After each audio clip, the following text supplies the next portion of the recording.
In the blood-soaked chaos of medieval Japan's greatest civil war, one warrior stood undefeated on the battlefield. Not a legendary shogun, not a celebrated general, but a woman whose skill with the blade made grown samurai tremble. Her name was Tomoe Gozen. She beheaded enemy commanders, led cavalry charges into impossible odds, and vanished from history at the peak of her power.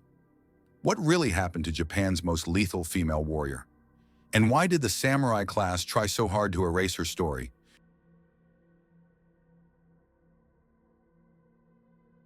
The year is 1184.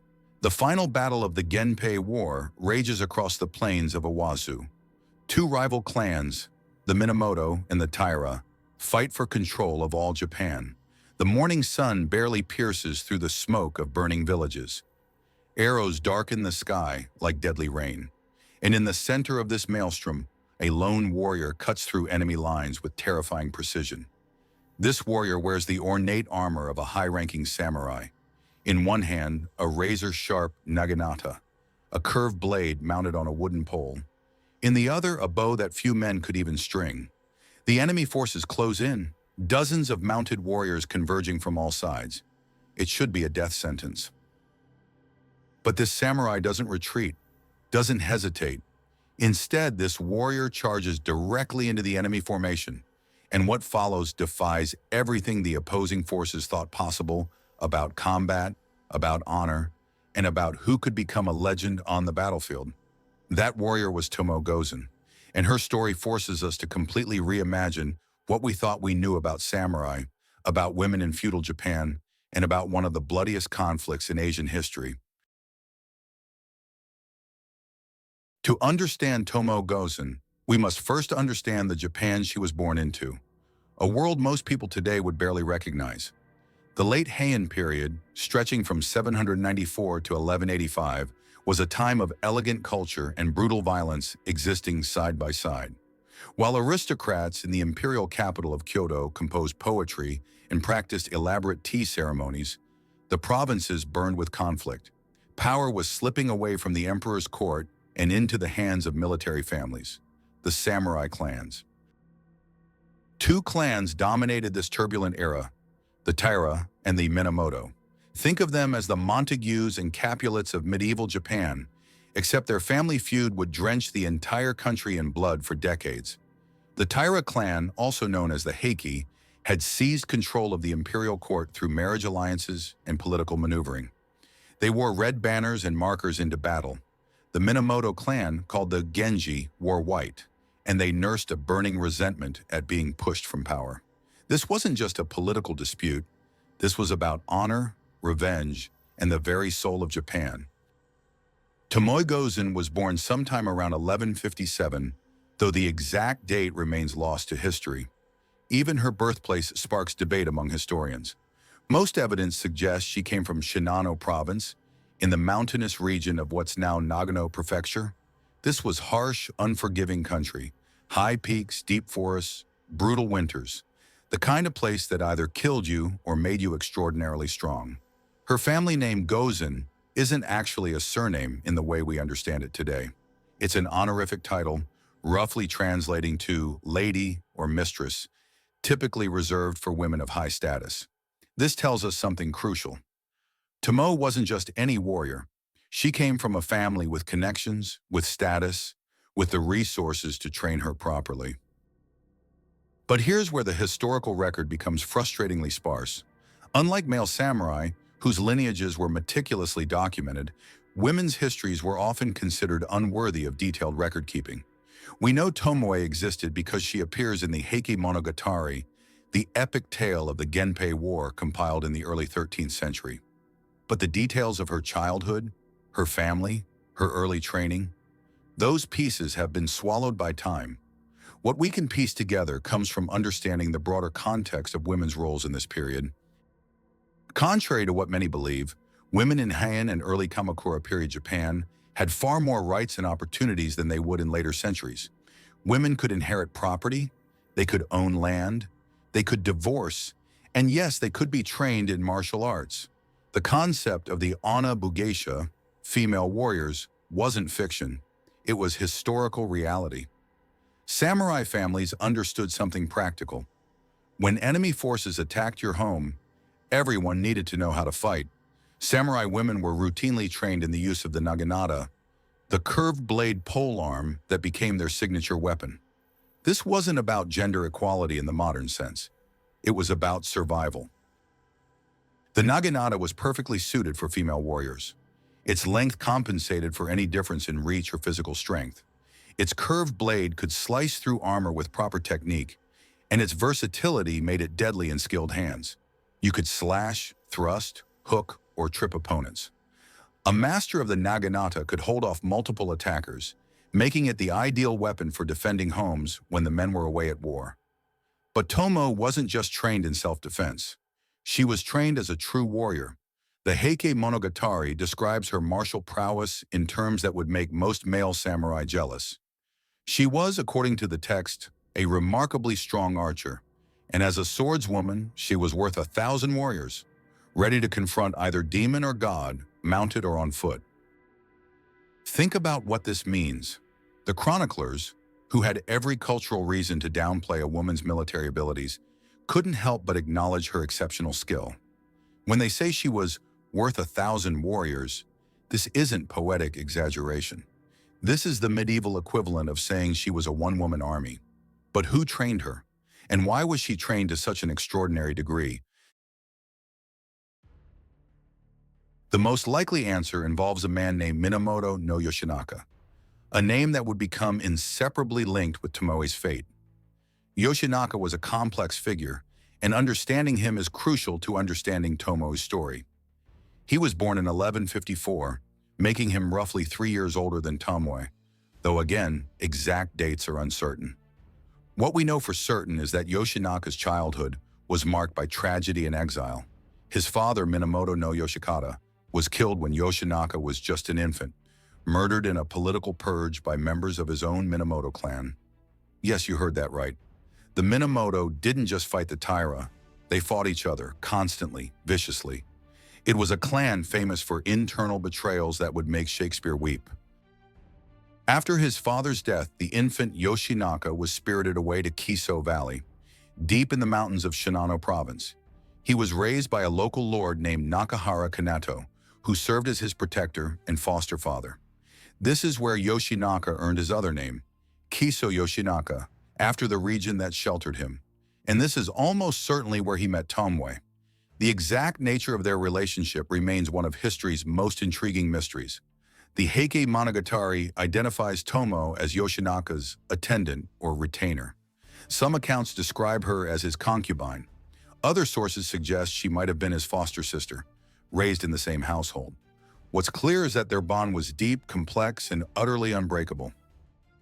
The most compelling theory suggests that Tomoe was the daughter of Nakahara Kanito, the same man who raised Yoshinaka. If true, this would make her Yoshinaka's foster sister, which in medieval Japan created bonds as strong as blood. It would also explain why she received such exceptional martial training. She was being raised in a household preparing for war, training the future leader of a Minamoto uprising. Imagine their childhood. Two young people, growing up in mountain exile, knowing that one day they would either reclaim their clan's honor or die trying. Every day training, every night planning. The mountains of Kiso Valley became their training ground. Steep terrain that built endurance, dense forests that taught stealth, harsh winters that forged resilience. Yoshinaka trained to be a general. Tomoe trained to be his weapon. But she was more than just his bodyguard.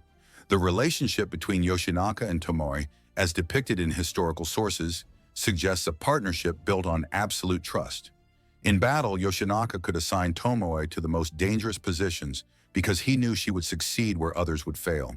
He could split his forces, knowing Tomoe could command a detachment with the skill of a seasoned general.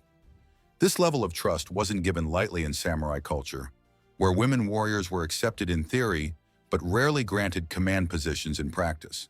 So what made Tomoe different? Raw talent certainly played a role. The Heike Monogatari's description of her abilities isn't generic praise. It's specific, detailed, and impressive. She was noted particularly for her archery, which in medieval Japanese warfare was considered the pinnacle of martial skill. Samurai culture revered the bow above all other weapons. The Kyuba no Michi, the way of horse and bow, was considered the true path of the warrior. To be called an exceptional archer wasn't a casual compliment. It meant you could hit moving targets while riding at full gallop. It meant you could gauge distance, wind, and trajectory in a split second. It meant you had spent thousands of hours from childhood onward, drawing a bow until your fingers bled and your shoulders screamed, until the weapon became an extension of your body. Tomoe mastered this, but she didn't stop there. She also became devastatingly effective with the tachi, the long, curved sword that was the samurai's soul, and with the naginata, that elegant polearm that could tear through cavalry charges. She was a complete warrior, trained in every aspect of combat. On horseback, she was virtually unstoppable.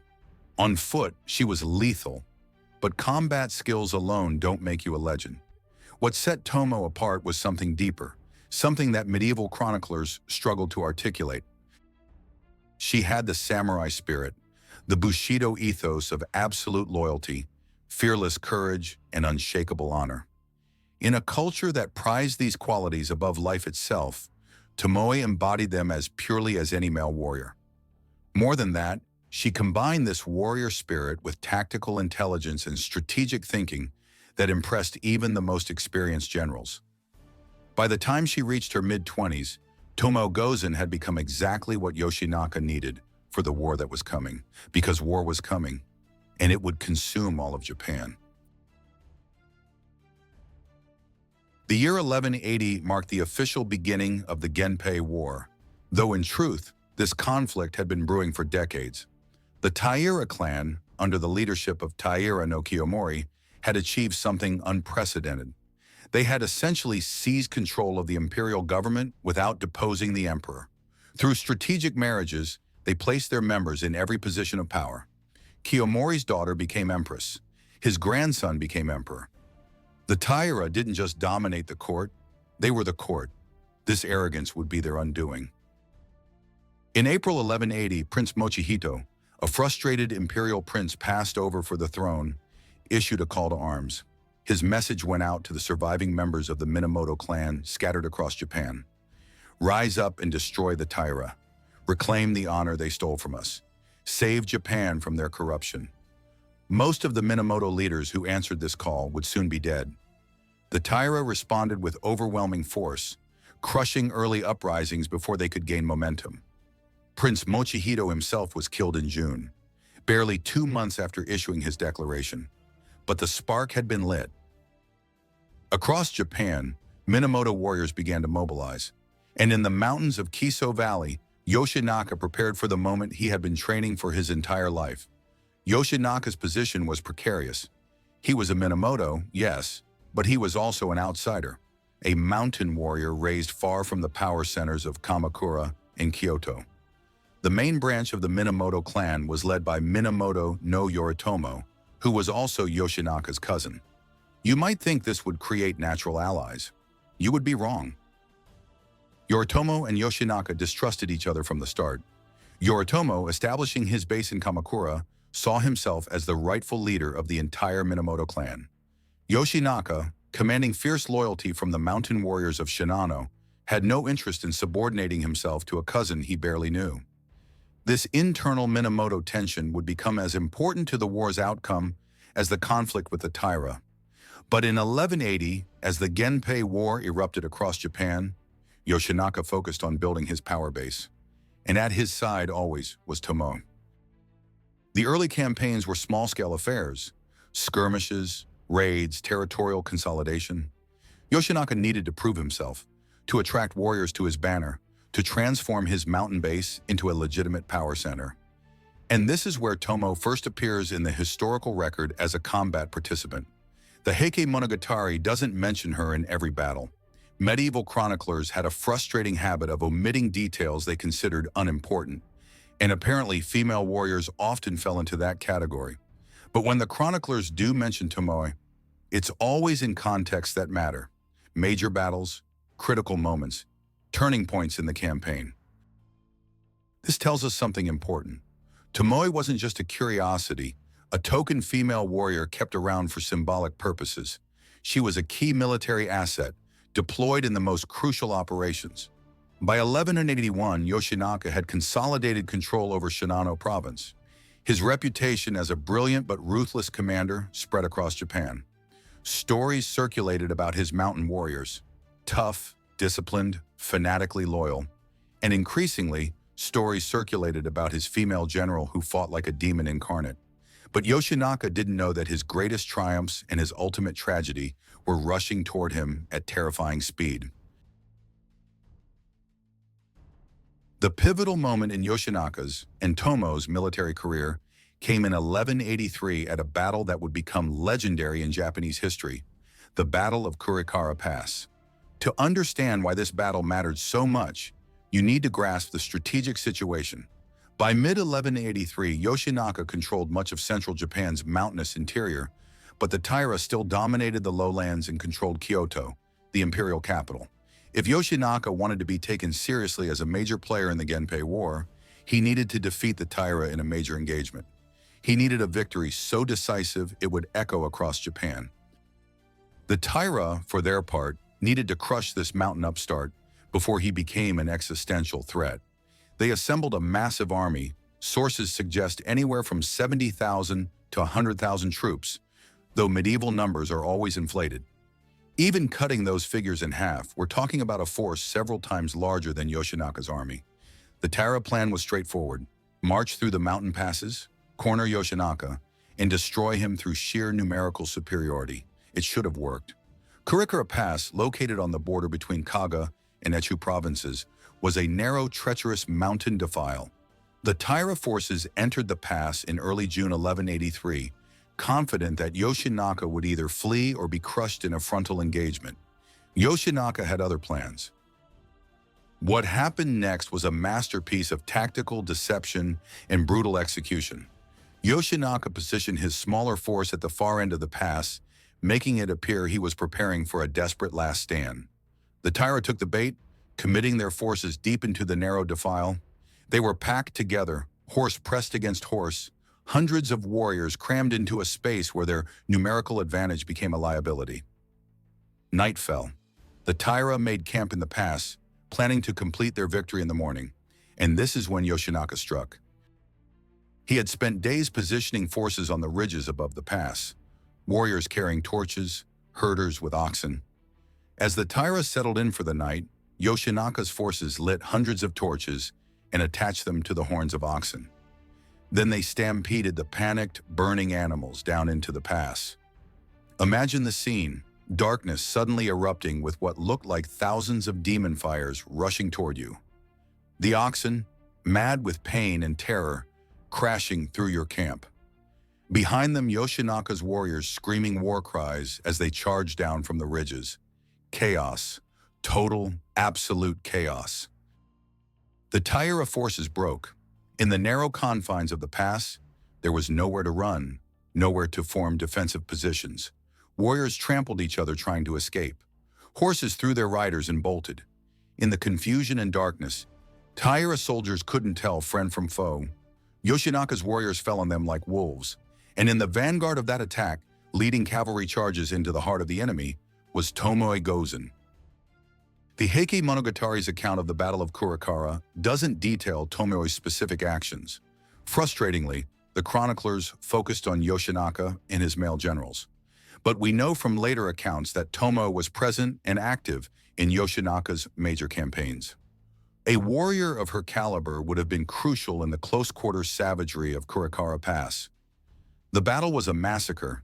Thousands of Taira warriors died, either cut down by Yoshinaka's forces or plunging to their deaths trying to escape down the steep mountain slopes. By morning, Kurikara Pass was choked with bodies. Yoshinaka had achieved the impossible. With a smaller force using terrain and tactics, he had destroyed a vastly superior enemy army. News of the victory spread across Japan with the speed of wildfire. Yoshinaka was no longer a minor mountain lord. He was now a major threat to the Taira clan, a warrior whose tactical genius had been proven in blood. Within weeks, Yoshinaka marched on Kyoto. The Taira, panicking at the news from Kurikara, abandoned the capital. They fled westward, taking the young emperor and Toku with them, a move that would have profound implications for the war's legitimacy. Whoever controlled the emperor controlled Japan in theory. By fleeing with Antoku, the Taira maintained their claim to legitimacy even in retreat. But that was a problem for later. In July 1183, Yoshinaka and his army entered Kyoto in triumph. The mountain warrior had conquered the imperial capital. His forces controlled the center of Japan. He was awarded high court rank, given official recognition as a leader of the Minamoto clan's war effort. Yoshinaka stood at the absolute peak of his power and prestige, and Tomoe stood with him, a warrior whose skill had been tested in the fires of real warfare and had emerged legendary. If the story ended here, Yoshinaka and Tomoe would be remembered as heroes, victorious warriors who helped destroy Taira tyranny. Their names would be celebrated for generations. But the story doesn't end here, and what happens next reveals the darkest aspects of samurai politics and the brutal reality of medieval Japanese warfare. Because Yoshinaka's triumph was about to become his nightmare. Occupying Kyoto and governing Kyoto were two entirely different challenges. Yoshinaka was a brilliant tactician and a charismatic war leader. He understood mountain warfare, cavalry tactics, how to inspire absolute loyalty in hardened warriors. What he didn't understand was court politics, aristocratic sensibilities, or how to manage a restless capital city while waging war on multiple fronts.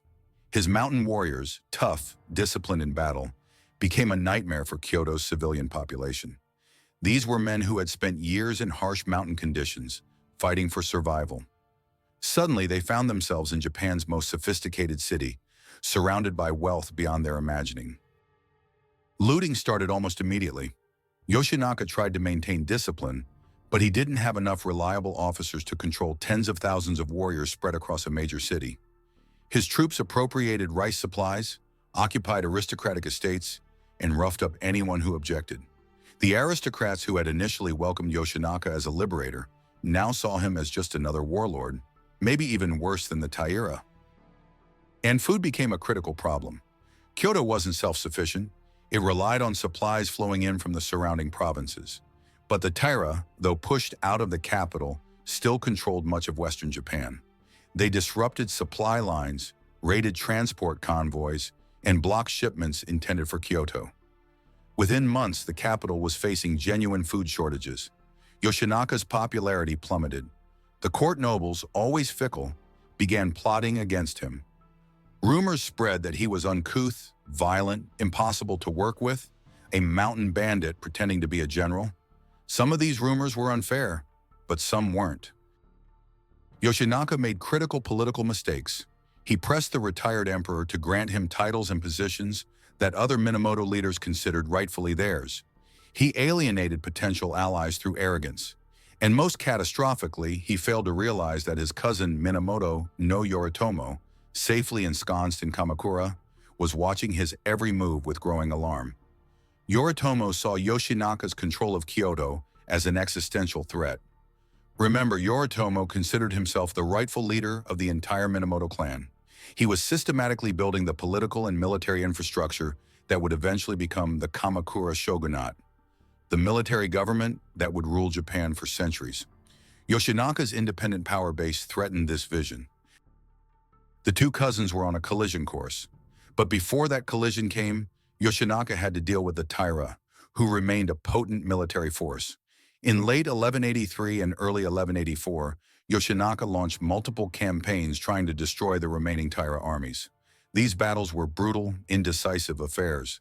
The Taira couldn't defeat Yoshinaka decisively, but Yoshinaka couldn't deliver a knockout blow either.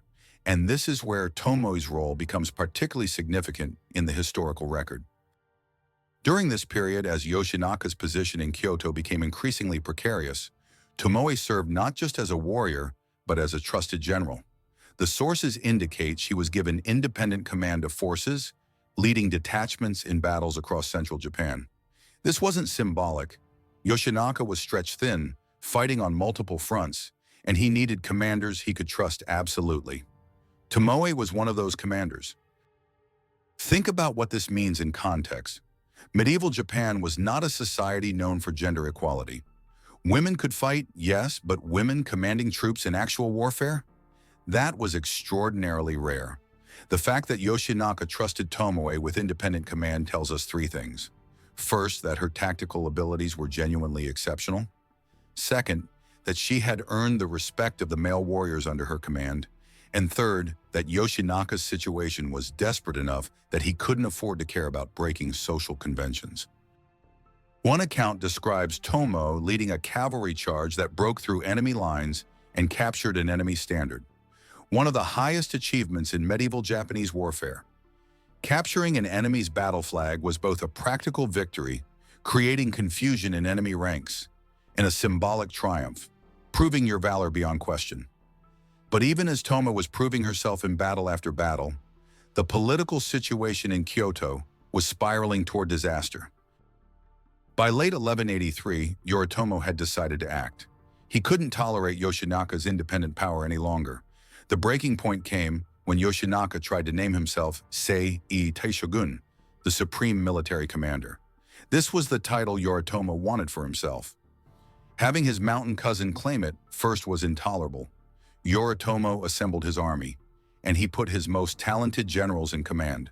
His younger brother, Minamoto no Yoshitsune, and his cousin, Minamoto no Noriori. Here's where the tragedy deepens. Yoshitsune would become one of Japan's most celebrated military heroes, a tactical genius whose campaigns are still studied today. And now Yoritomo was sending him to destroy Yoshinaka. The Minamoto clan was about to tear itself apart. In early 1184, Yoshitsune's forces marched toward Kyoto. Yoshinaka tried to negotiate, tried to find a political solution, but Yoritomo was immovable. This was no longer about the Taira. This was about who would control Japan after the Taira fell. Yoshinaka, facing armies from both Yoritomo and the resurgent Taira, made a desperate gamble. He tried to seize the retired emperor, hoping to use imperial authority as leverage against Yoritomo. The plan failed disastrously, further alienating the court and destroying what little political support Yoshinaka had left. By mid-January 1184, Yoshinaka's situation was hopeless. Yoshitsune's army was closing in from the east. The Taira sensed weakness and were preparing to reclaim Kyoto from the south. The capital's population hated him. His food supplies were running out. And Tomoe Gozen, loyal to the end, prepared for the battle she knew they couldn't win. But just when it seemed things couldn't get worse, Yoshinaka received intelligence that changed everything. The intelligence was stark and unambiguous. Yoshitsune's forces were within days of Kyoto, and they outnumbered Yoshinaka's remaining army by a substantial margin. Yoshinaka faced a choice that was no choice at all. He could remain in Kyoto and be besieged, watching his army starve while surrounded by a hostile population. Or he could abandon the capital and try to break through Yoshitsune's lines, retreating to his power base in the mountains where he might regroup. He chose to retreat. Not because he was a coward, everything we know about Yoshinaka contradicts that, but because staying meant certain death without even the possibility of victory. At least in retreat, there was a chance, however slim, of survival and eventual resurgence. On January 20th, 1184, Yoshinaka and his remaining forces evacuated Kyoto. The sources differ on exact numbers, but most accounts suggest he had between 500 and 1,000 warriors left, a pitiful remainder of the army that had marched triumphantly into the capital just 6 months earlier. Among those warriors was Tomoe Gozen. Yoshitsune didn't give them time to organize a clean withdrawal. His forces harried Yoshinaka's retreat, launching attacks designed to slow them down and inflict casualties. Every mile toward the mountains was bought in blood. Yoshinaka managed to keep his forces together through sheer force of personality and tactical skill. He fought a series of running battles, using rearguard actions to delay pursuit while the main body retreated. These weren't glorious battles. These were desperate, brutal affairs where warriors died in small groups, buying time for their comrades with their lives. And then came the Battle of Uji, the first of 2 engagements that would mark the end of Yoshinaka's campaign. Uji was a strategically critical location, a river crossing protected by a bridge that controlled one of the main approaches to Kyoto. If Yoshinaka could hold Uji, he might slow Yoshitsune's pursuit enough to reach the mountains. If he lost Uji, he was trapped. He lost Uji. Ari. The battle was fierce but short. Yoshitsune's forces, fresh and well-supplied, overwhelmed Yoshinaka's exhausted rearguard. The defenders of Uji Bridge fought with suicidal courage, knowing they were buying time for Yoshinaka to escape. But courage wasn't enough against superior numbers and fresher troops. Some accounts place Tomoe at Uji, others suggest she was with the main body of Yoshinaka's forces. The historical record becomes frustratingly vague here, with different versions of events conflicting on key details. What's clear is that after Uji fell, Yoshinaka's position became terminal. He retreated toward Awazu, near the shore of Lake Biwa in Omi province. This would be his final stand. The Battle of Awazu, fought on February 21, 1184, is where Tomoe Gozen secured her place in legend. By this point, Yoshinaka's force had been reduced to a handful of warriors. Sources suggest anywhere from 50 to 300 survivors, though the most reliable accounts put the number at the lower end of that range. These were his most loyal retainers, warriors who had been with him since the early days in Kizo Valley. They knew they were riding to their deaths. In samurai culture, this kind of loyalty, following your lord into a battle you know is hopeless, was considered the ultimate expression of Bushido. To die fighting by your lord's side was glorious. To survive while your lord fell was shameful beyond measure. Yoshitsune's forces surrounded them on the plains of Awazu. This time, there would be no tactical brilliance, no clever strategies, just a last stand against overwhelming odds. And this is where the Heike Monogatari gives us its most detailed account of Tomoe Gozen in combat. The Heike Monogatari's description of Tomoe at Awazu is vivid and specific, which is why it has captivated audiences for 8 centuries. As Yoshinaka's tiny force prepared for their final battle, he reportedly looked around at his surviving companions. His army of tens of thousands had been reduced to roughly 30 warriors. They were exhausted, wounded, and surrounded. Death wasn't a possibility, it was a certainty. The only question was how they would face it. According to the chronicle, Yoshinaka turned to Tomoe and told her to flee. The exact words vary depending on the version you read, but the message was consistent. You are a woman, leave now. Do not die here. Think about what this moment represents. Yoshinaka wasn't trying to protect Tomoe because she was weak or incompetent. By this point, she had proven herself in countless battles. She was, if anything, one of his most capable warriors. But Yoshinaka understood samurai culture's dark truth. If Tomoe died fighting by his side, her death would be noted, certainly, but it would also be complicated by her gender. The glory of a warrior's death was more straightforward for men. Some interpretations suggest Yoshinaka wanted Tomoe to survive so she could tell his story. Others argue he genuinely wanted to spare her the horrific death that awaited them. The text doesn't make his motivations entirely clear. What it does make clear is Tomoe's response. She refused. The chronicle describes her reply as essentially, "If you want me to perform one last act of service, find me an opponent worthy of my final battle." And then she rode into the enemy formation. What happens next is described in detail that suggests the chroniclers were working from eyewitness accounts. Tomoe spotted a warrior named Onna no Hachiro Moroshige, a renowned Musashi warrior known for his strength and skill. He was leading 30 riders, a substantial force that would normally overwhelm a single opponent. Tomoe didn't care. She charged directly at them. The Heike Monogatari describes the encounter with almost cinematic precision. Tomoe rode alongside Moroshige's horse, grabbed him despite his armor, pulled him against her saddle, and then, and this is the crucial detail, she gave his head a twist and cut it off. Let's pause on this for a moment because it's important to understand what this action involved. Beheading an armored, mounted warrior who is actively resisting requires extraordinary strength, skill, and nerve.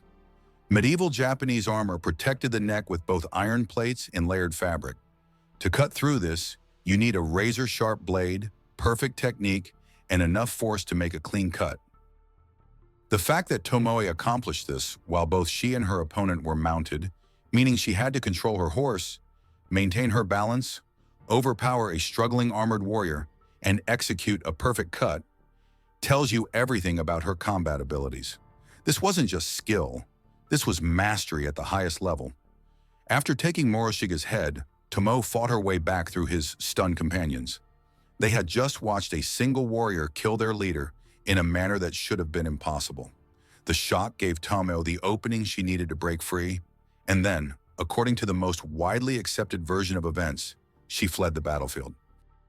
But here's where history becomes frustratingly ambiguous. Multiple versions of what happened to Tomoe after Awazu exist, and scholars have debated them for centuries. We'll explore these competing accounts in detail shortly. For now, understand that Tomoe's disappearance from Awazu marked the end of her documented military career. But Yoshinaka's story had a few more bloody minutes to run. After Tomoe's departure, whether it was escape or a final mission completed, Yoshinaka continued fighting with his handful of remaining warriors. The Heike Monogatari paints his last moments with tragic poetry. Yoshinaka and his remaining companions fought desperately, trying to break through the encircling enemy forces. One by one, his warriors fell. Each death reduced their chances of survival, but none of them attempted to surrender or flee. The end came not from enemy swords, but from terrain. As Yoshinaka tried to ride toward a final position, his horse became trapped in a frozen rice paddy. The field looked solid, covered in winter frost, but beneath the surface it was deep mud. His horse struggled, sinking deeper with each movement. Yoshinaka, trapped, became a stationary target. An enemy archer named Tame no Kanehira, a Taira warrior who would be celebrated for this single shot, drew his bow. The arrow flew true, striking Yoshinaka in the face beneath his helmet. The wound was fatal. Yoshinaka slumped in his saddle. As enemy warriors closed in, he performed one final act.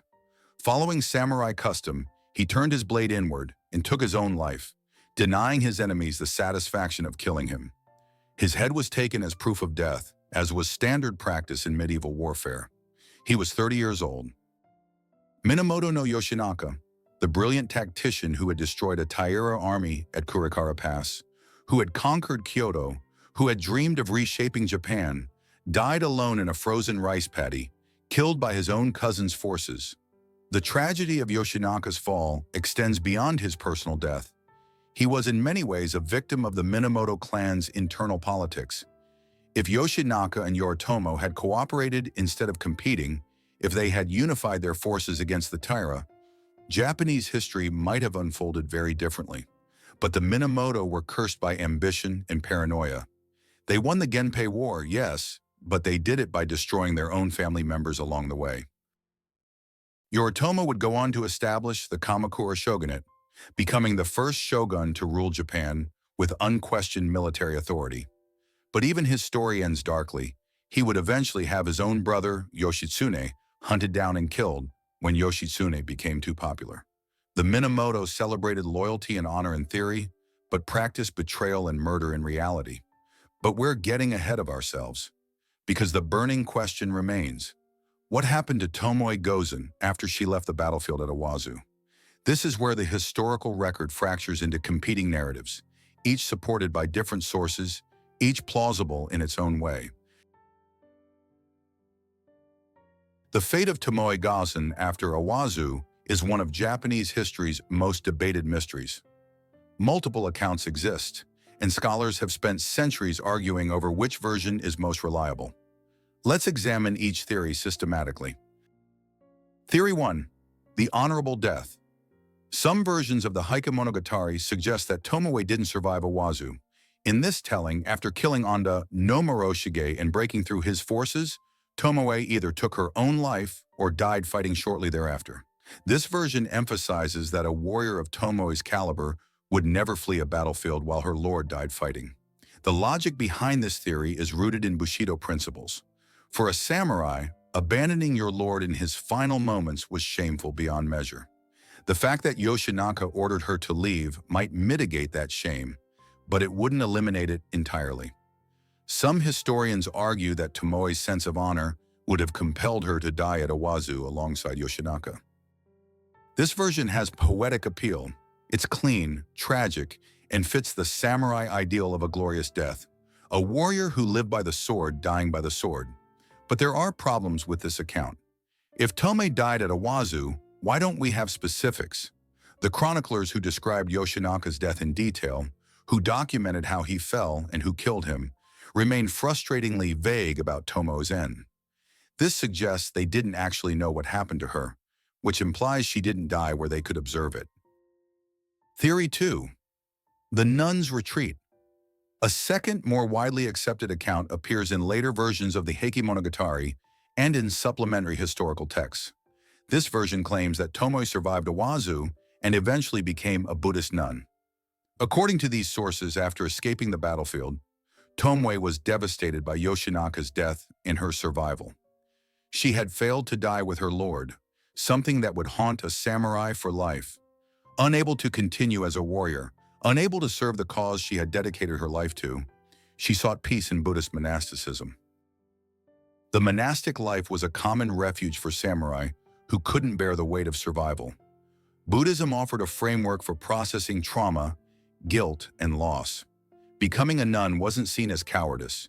It was seen as a different kind of courage, turning away from the world of violence and seeking enlightenment. Some accounts claim Tomoe entered a convent in Echizen province. Others place her in various locations across Japan. The details vary, but the core narrative remains consistent. Tomoe lived out her days in prayer and contemplation, seeking redemption for outliving her lord. This version has the advantage of explaining why Tomoe vanished from the historical record. Buddhist nuns, especially those from samurai backgrounds, often took new names and deliberately severed ties with their former lives. If Tomoe became a nun, she would have intentionally made herself untraceable. But there's a third theory, and it's perhaps the most intriguing. Theory 3. The forced marriage. Several historical sources, including the Genpei Seisuiki, a more detailed variant of the Heike Monogatari compiled in the early 14th century, tell a very different story. In this version, Tomoe was captured after Awazu, either during the battle or shortly after. She was taken to Kamakura, where Minamoto no Yoritomo faced a delicate problem. Tomoe was a symbol of Yoshinaka's rebellion, but she was also a warrior of legendary skill whose death might create a martyr. Moreover, executing a woman, even a warrior, posed political complications. Yoritomo's solution was pragmatic and cruel. He forced Tomoe to marry one of his retainers, a warrior named Wada Yoshimori. Wada was a powerful figure in Yoritomo's government, one of his most trusted generals. Forcing Tomoe to marry Wada served multiple purposes. It neutralized her as a potential rallying point for Yoshinaka's surviving supporters. It placed her under constant surveillance, and it demonstrated Yoritomo's power. He could take even Yoshinaka's legendary warrior and reduce her to the conventional role of a samurai wife. According to this account, Tomoe lived for many more years as Wada's wife. Some sources claim she bore him a son, Asahina Yoshihito, who would become a noted warrior in his own right. The date of her death varies across sources, but some accounts suggest she lived into her 70s or 80s, an extraordinary age for the period. This version appears in multiple independent sources, which gives it credibility. The Genpei Seisuiki, while compiled later than the original Heike Monogatari, drew on sources that the earlier text didn't include, and the mention of Asahina Yoshihito is verifiable. He was a real person whose mother is identified in some genealogical records as Tomoe. But we can't be certain. The sources conflict, and medieval Japanese records were notoriously unreliable when it came to women's lives. What we can say with confidence is this: Tomoe Gozen vanished from the battlefield at Awazu in February 1184, and whatever happened next, she never appeared in a military context again. Whether she died a warrior's death, lived quietly as a nun, or endured decades as a warrior forced into domesticity, her combat career ended that day. But her legend was just beginning. The transformation of Tomoe Gozen from historical figure to cultural icon is a fascinating process that tells us as much about Japanese society as it does about Tomoe herself. The earliest source we have is the Heike Monogatari, compiled in the early 13th century, roughly 20 to 30 years after the events it describes. But this text wasn't a modern historical document. It was a war tale designed to be recited by traveling performers called biwa hoshi, blind monks who chanted the stories while playing the biwa, a traditional Japanese lute. Think about what this means for historical accuracy. These performers needed to entertain audiences. They needed drama, heroes, villains, and memorable moments. The Hykemonogatari is based on real events, yes, but it's shaped by narrative conventions that sometimes prioritize good storytelling over strict factual accuracy. So how do we know Tomoe was real and not an invented character? Several factors give us confidence in her historical existence. First, she appears in multiple independent sources, not just the Heike Monogatari. The Genpei Seisuiki mentions her. The Azuma Kagami, a historical chronicle compiled by the Kamakura shogunate, includes references that appear to be about her. Various genealogical records from samurai families mention a female warrior matching her description. Second, the chroniclers' treatment of her is telling. They acknowledge her abilities but don't romanticize her the way they might with a purely fictional character. The Heike Monogatari's description of Tomoe is matter-of-fact, almost clinical. She was exceptionally skilled at archery and swordsmanship. She served Yoshinaka loyally. She fought at Awazu. There's no embellishment about supernatural powers, no claim that she was divinely blessed or cursed. She was just extraordinarily competent at warfare. This mundane treatment actually suggests authenticity. If medieval chroniclers were inventing a female warrior character, they would likely make her more extraordinary, more obviously fictional. The fact that they present Tomoe as simply a very skilled human warrior suggests they were working from actual accounts. But as decades and then centuries passed, Tomoe's story evolved in the retelling. By the medieval period, Tomoe had become a popular figure in Japanese theater, particularly in Noh and later in kabuki performances. These theatrical versions took considerable liberties with history. They added romance, invented dialogue, created emotional confrontations that never appeared in the original sources. One popular Noh play, Tomoe, depicts her as a tormented ghost, unable to find peace because she survived while Yoshinaka died. This ghost begs a traveling monk to pray for her soul, to release her from the spiritual burden of her failure to die with her lord. It's powerful theater, but it's not history. The theatrical versions also emphasize Tomoe's beauty, describing her as not just a skilled warrior, but as exceptionally attractive. Again, this reflects the biases of later periods more than historical reality.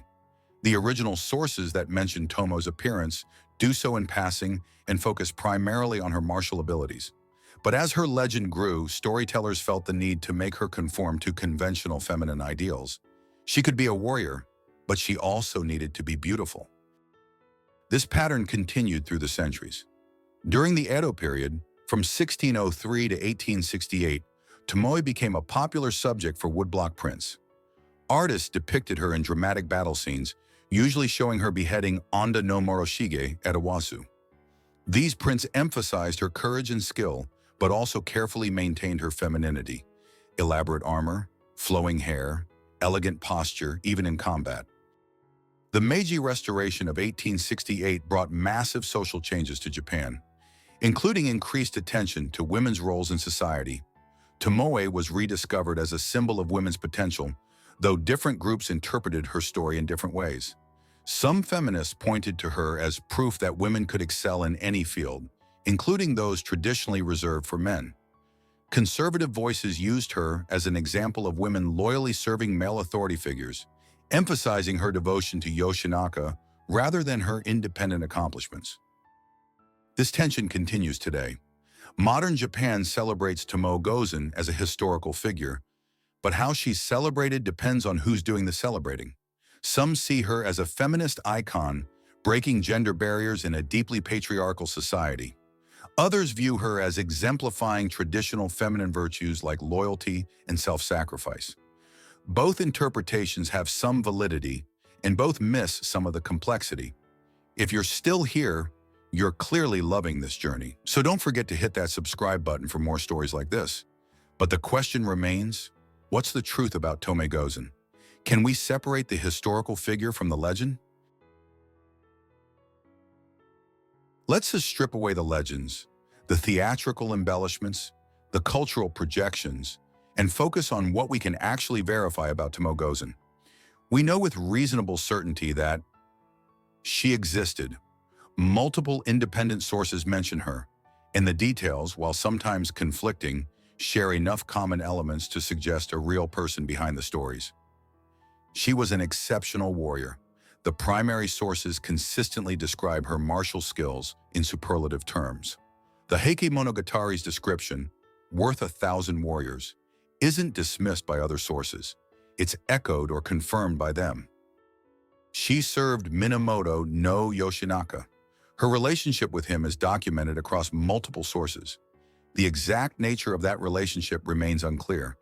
Was she his lover, his foster sister, his retainer, or some combination of these? But the connection itself is solid. She fought in the Genpei War. We can place her with confidence at the Battle of Awazu, and it's highly likely she participated in earlier campaigns including Kurikara Pass, though specifics are scarce. She survived Awazu or died shortly thereafter.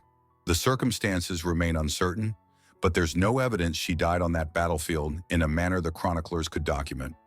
What we don't know with certainty, her exact birth date or birthplace. We can estimate 1157 in Shinano province, but these are educated guesses based on context rather than documented facts. Her family background. The theory that she was Nakahara Kanedo's daughter is plausible, but unproven. Her specific actions in most battles. We have detailed accounts of Awazu, but frustratingly little information about her role in earlier engagements. Her fate after Awazu. The three theories, honorable death, monastic life, forced marriage, all have some evidentiary support, but none can be definitively proven. Her motivations in inner life. We have no letters from Tomoe, no diary entries, no first-hand accounts of her thoughts.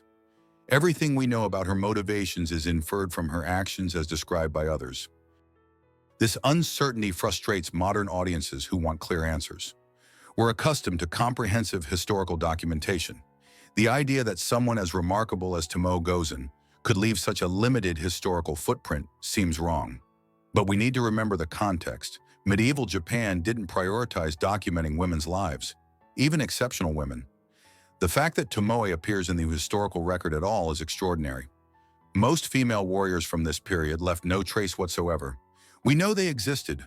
Archaeological evidence, passing mentions in family records, and logical inference tell us that Onabugeisha were relatively common. But individual names, individual stories, those are rare. Tomoe's legend survived because she was attached to a major historical figure, Yoshinaka, and because she participated in battles significant enough to be documented. If she had been an equally skilled warrior fighting in smaller conflicts or serving a less notable lord, we might never have heard of her. This raises an uncomfortable question. How many other warriors like Tomoe existed, fought with equal skill and courage, and simply weren't recorded? How many female samurai accomplished extraordinary things that no chronicler bothered to document because documenting women's military achievements wasn't considered important? We'll never know, and that's one of history's quiet tragedies.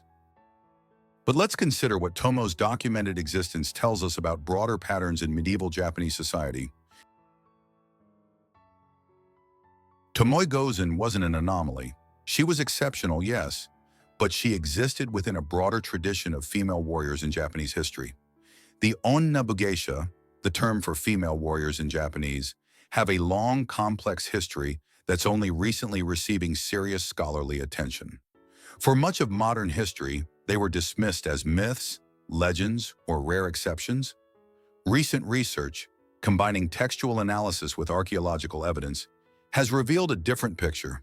DNA testing of remains from medieval battlefields has found that a surprising percentage, estimates range from 20% to 35% in some excavations, belong to women. These weren't civilians caught in crossfire. They were found with weapons, wearing armor, bearing wounds consistent with direct combat. This doesn't mean medieval Japan had gender equality, far from it, but it does mean that women's participation in warfare was more common than later periods wanted to acknowledge.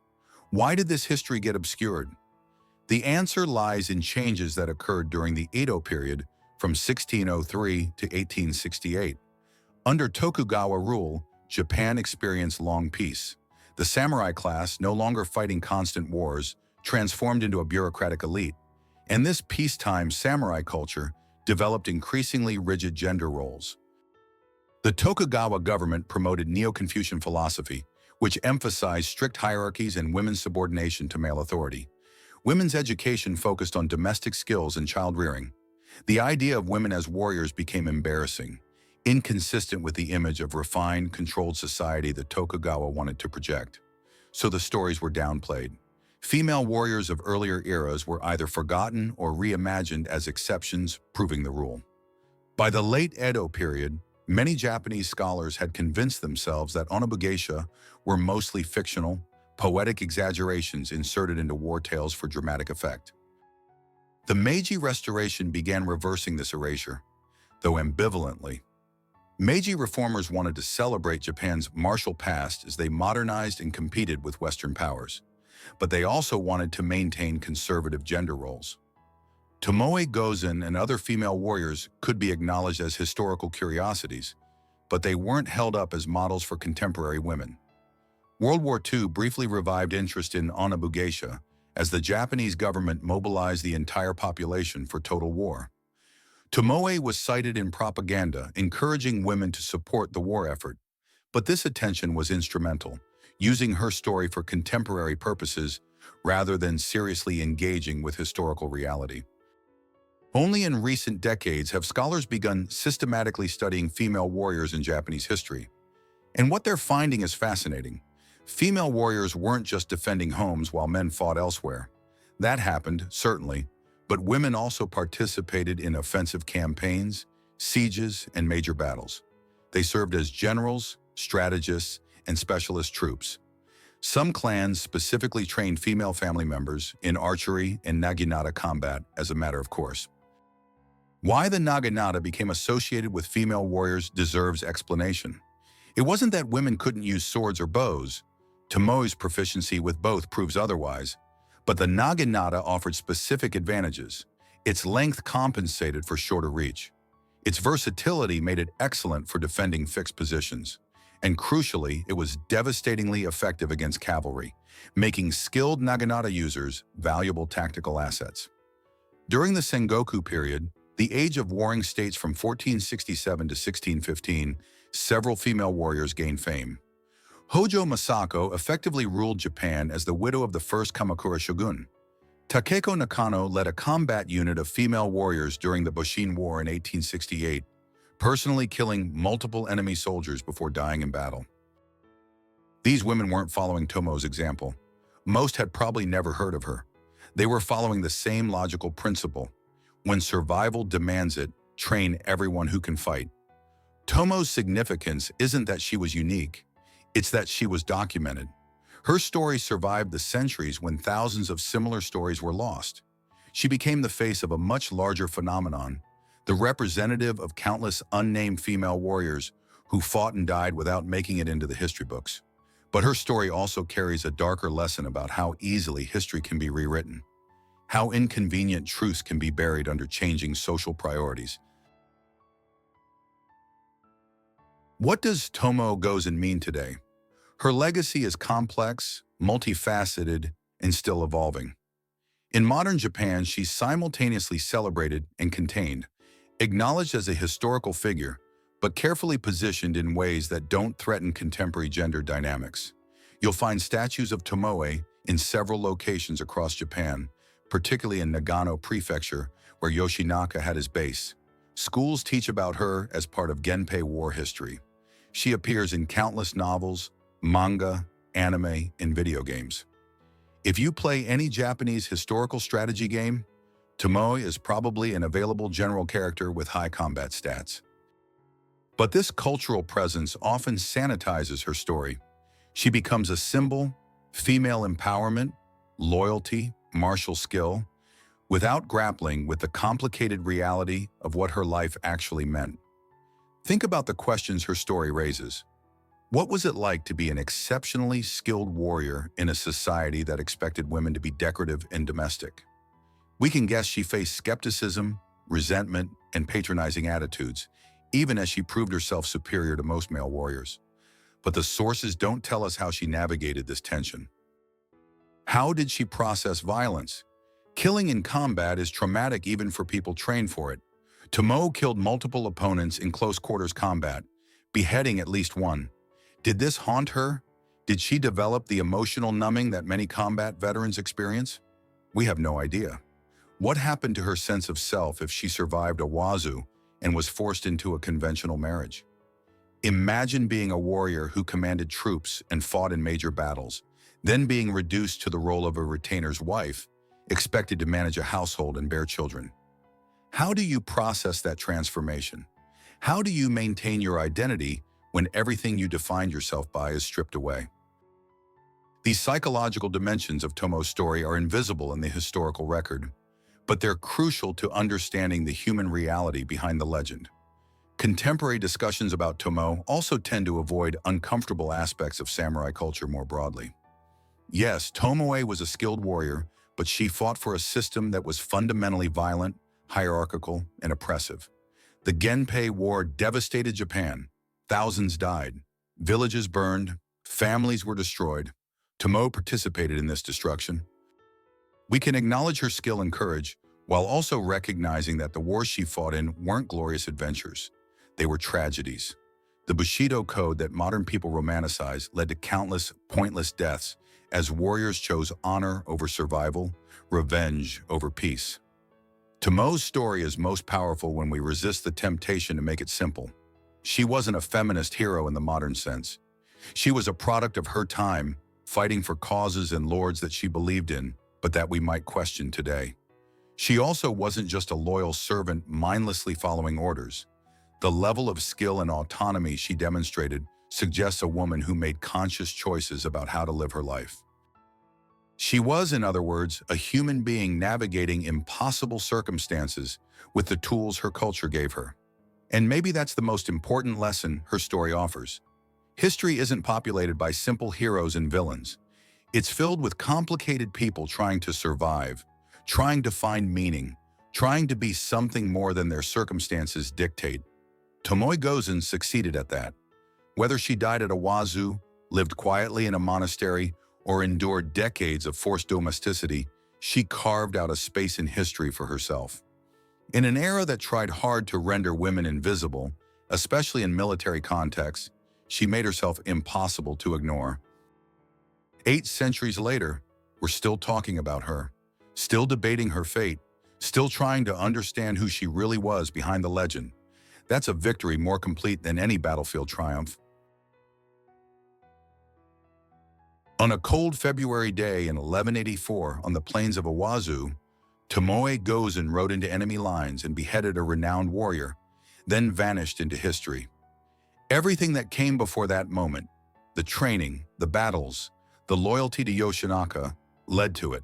Everything that came after, the legends, the debates, the cultural impact, flows from it. But here's the twist that makes her story even more remarkable. We almost lost it entirely.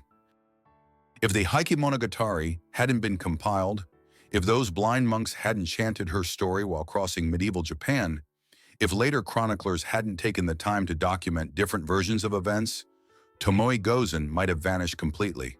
She would have become one of those countless female warriors whose names are lost, whose stories died with the people who witnessed them. The fact that we know about her at all required a chain of decisions by people who thought her story mattered enough to preserve. Chroniclers who included her despite cultural pressures to focus on male warriors. Performers who kept her story alive through retellings. Scholars who took female warriors seriously as historical subjects. Every one of them fought in their own way against history's tendency to forget women's contributions. And they succeeded. Partially, incompletely, imperfectly. But they succeeded. Tomoe Gozen. The historical figure may have died 8 centuries ago, either at Awazu or decades later in quieter circumstances. But Tomoe Gozen, the symbol, the inspiration, the reminder that women have always been more than their societies wanted to admit, she's immortal. When a young girl in modern Japan learns about Tomoe and decides she can be strong, can be fierce, can refuse to accept limitations, Tomoe lives. When historians push back against narratives that erase women's agency and accomplishments, Tomoe lives. When we ask hard questions about whose stories get told and whose get forgotten, Tomoe lives. The warrior who vanished from Awazu's battlefield never really left. She's been here all along, waiting for people ready to hear her story, ready to learn from it, ready to carry it forward into the future. That's the power of history when it's told honestly, completely, and without fear. That's the legacy of Tomoe Gozen. If this story moved you, if it challenged what you thought you knew about samurai history, if it made you wonder what other incredible stories we've been missing, hit that like button. Drop a comment telling me which part of Tomoe's story hit hardest for you. Did the Battle of Awazu give you chills? Does the mystery of her fate keep you up at night? Are you team died with honor, team became a nun, or team survived as Wada's wife? I want to hear your theories, and absolutely subscribe, because this is just the beginning of our Forgotten Heroes series. Next time, we're uncovering another warrior who changed history but nearly vanished from it. Another story of courage, betrayal, and legend that deserves to be told. Trust me, you won't want to miss it. Until then, remember, history isn't just what the powerful chose to record, it's also what the persistent chose to uncover. Keep questioning, keep digging, keep demanding that all the stories get told. The forgotten heroes are waiting.